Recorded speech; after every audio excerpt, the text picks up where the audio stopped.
TVM8 news में आपका स्वागत करता हूं। आइए एक नजर डालते हैं आज की खास खबरों पर। लाइक कीजिए, सब्सक्राइब कीजिए ताकि आने वाली हर अपडेट आप तक मिल सके। मोहतरम हज़रात, मैं डायरेक्ट मुद्दे पे आता हूं। अमजदुल्ला खान खालिद की खामोशी इस बात की तायीद देती है कि असदुद्दीन ओवैसी हैदराबाद के रुकने पार्लियामेंट बने, जीत के आए, ये इस वजह से खामोश है। हाँ, इसका दूसरा पहलू भी ये बराबर है कि भारतीय जनता पार्टी को रोकने के लिए अमजदुल्ला खान की खामोशी, ये ठीक है। दूसरी जानिब मोहम्मद अली शब्बीर की खामोशी इस बात की गवाही है कि मोहम्मद अली शब्बीर कोई कांग्रेस का प्रोग्राम अटेंड नहीं कर रहे हैं। खामोशी में जो है वो भी चाहते हैं कि असदुद्दीन ओवैसी हैदराबाद से जीत गया है। मैं ताज्जुब कर रहा हूं, राजा सिंह कहीं को खामोश बैठा हुआ है। माधी लता जब गर्मा गर्म माहौल बना के रखी, आज राजा सिंह को बीजेपी का एक भी प्रोग्राम अटेंड नहीं कर रहा। ये उसी वजह से अटेंड नहीं कर रहा, ये उसी तरीके से अटेंड नहीं कर रहा जैसा 2023 में गोशा महल से वो उम्मीदवार था। असदुद्दीन ओवैसी साहब एक भी पैदल दौरा नहीं करे तो हैदराबाद के लिए राजा सिंह एक भी पैदल दौरा नहीं कर रहा। असदुद्दीन ओवैसी साहब गोशा महल में एक भी जलसा नहीं करे तो राजा सिंह एक भी जलसा नहीं कर रहा। ये जो यानी एक्सचेंज ऑफ हैंड्स, ये बस इस हाथ दे उस हाथ ले।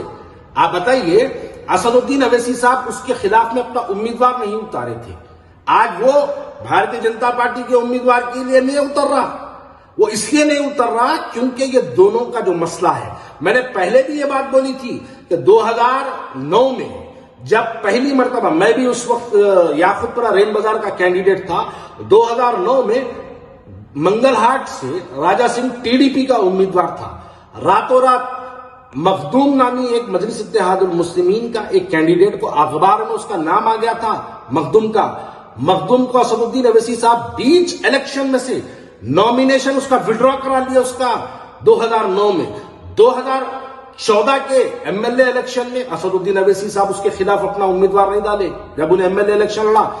2019 में उन्हें जब इलेक्शन लड़ा, असदुद्दीन ओवैसी साहब उसके खिलाफ में अपना उम्मीदवार नहीं डाले। 2023 में जब वो इलेक्शन लड़ा, असदुद्दीन ओवैसी साहब उसके खिलाफ में अपना उम्मीदवार नहीं डाले। बदल उसके आज राजा सिंह असदुद्दीन ओवैसी साहब के खिलाफ में हैदराबाद में कोई काम नहीं कर रहा। ये दोनों अंदरूनी एक है। मैं शुरू से यही बात कहता हूं, असदुद्दीन ओवैसी साहब गोशा महल से उम्मीदवार नहीं डालते, वो भाजपा के उम्मीदवार के लिए काम नहीं करता। असदुद्दीन ओवैसी साहब उसके खिलाफ में कोई बयान, पूरे इलेक्शन की कैंपेनिंग में मलून राजा सिंह हुजूर अकरम सल्लल्लाहु अलैहि वसल्लम की शान में गुस्ताखी करने वाले के खिलाफ में असदुद्दीन ओवैसी साहब कुछ नहीं बोलते। हां, आज जब एक भारतीय जनता पार्टी का एक एमपी 15 सेकंड का बयान देता तो असदुद्दीन ओवैसी साहब 15 मिनट उसके ऊपर बोलते।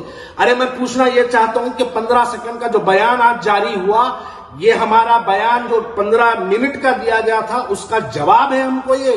और अल्लाह ताला ने कुरान मजीद के अंदर इस बात का वाज़ेह तौर पे फरमा दिया कि तुम किसी के मानने वालों के मजहब के बारे में, उनके मानने वाले देवी देवताओं के, उनके मजहब के मानने वालों के बारे में बुरा भला ना बोलो, ताकि वो पलट के तुम्हारे हकीकी खुदा को बुरा ना बोले। आप जब कुरान की आयत को नहीं मानेंगे तो ये बात आपको मान के चलना पड़ेगा कि वो कुरान की आयत सच है। उसी के बदले में हमको अपने हुजूर अकरम सल्लल्लाहु अलैहि वसल्लम की शान में गुस्ताखी मिली। अगर आप वो नहीं करते, कुरान की आयत को आप वॉयलेट नहीं करते, तो आज हमको ये दिन देखना नहीं पड़ता। आज कोई मस्जिद की तरफ बेहुरमती हमारे को तीर मार के नहीं करती। देखिए, आपने जो बुनियाद डाली, लोग कहते हैं कि 2014 से हिंदुस्तान के अंदर फिरका परस्ती आला उरूज पे है, आला उरूज पे है, बार बार ये बात सुनने आती। लेकिन मैं ये बात को वाज़ेह तौर पे कह दूं कि 2014 से फिरका परस्ती आला उरूज पे नहीं है।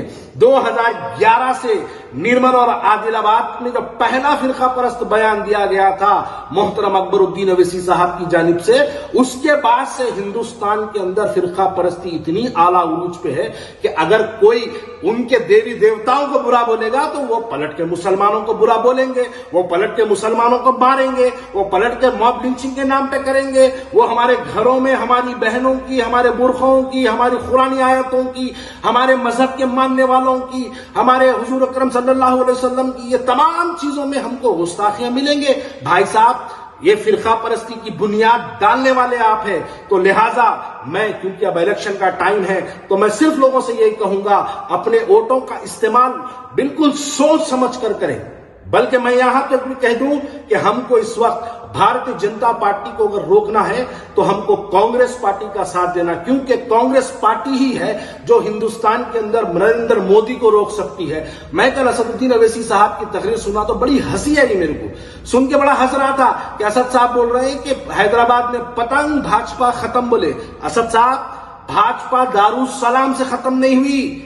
दारुसलाम गोशा महल में आता, दारुसलाम का एमएलए राजा सिंह है। मैं बार बार यही तो कहता हूं, हैदराबाद के अंदर अगर मजलिस इत्तेहादुल मुस्लिमीन के 8 एमएलए हैं, मैं बार बार यही बोलता हूं, 7 एमएलए सड़कों पर मेहनत कर रहे हैं, 8वां एमएलए खामोशी में काम कर रहे हैं।